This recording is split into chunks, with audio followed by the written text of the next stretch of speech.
Il est devenu quoi, Swagman? Tu sais, ce mec tatoué de la tête aux pieds, logo Vuitton sur le crâne, le premier panneau publicitaire humain. Petit spoiler, il a mal fini, je te raconte.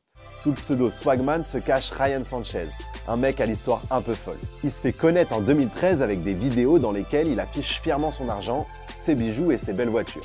C'est d'ailleurs le premier à faire des placements de produits. En fait, Swagman, c'était un influenceur avant même que le mot existe. Et les placements de produits étaient déjà un petit peu douteux. customatelier.com, voilà ce qu'il fait le mec.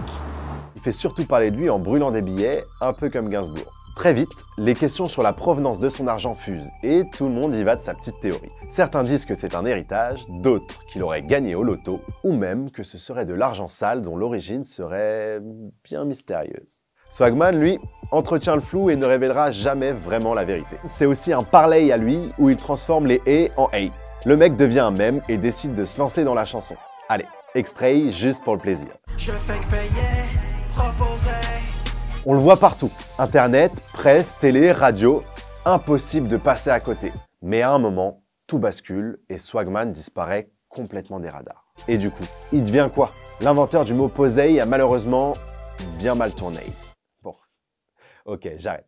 Entre arnaque, escroquerie, fausse identité et même passage en prison, c'est une véritable descente aux enfers pour Swagman. En 2019, il est condamné à 5 ans de prison pour des virements d'argent suspects en provenance de Suisse. Lui explique dans un live que sa peine est même montée jusqu'à 150 ans. Rien que ça, au cas où il n'y en aurait pas assez. Au final, il sortira au bout de 2 ans, après avoir été blanchi par la justice tunisienne.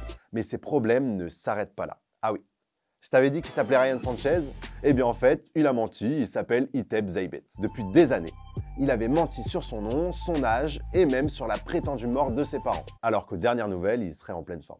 Posey. Avec les années, Swagman est passé des palaces aux tribunaux. Encore aujourd'hui, il encourt 20 ans de prison en Tunisie, 1 an pour chaque accusation d'escroquerie dont il fait l'objet. Mais la situation est un tout petit peu plus complexe que ça. D'autant qu'il a été jugé non coupable en France et coupable en Tunisie.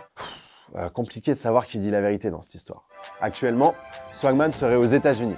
Il a décidé de renoncer à sa nationalité tunisienne et de ne plus y retourner pour éviter une possible condamnation. Dommage pour lui car il avait annoncé sa très sérieuse candidature aux élections présidentielles tunisiennes 1 mois plus tôt. En tout cas, il est libre, s'affiche à nouveau sur les réseaux sociaux, prépare un court-métrage et s'est même remis à la musique.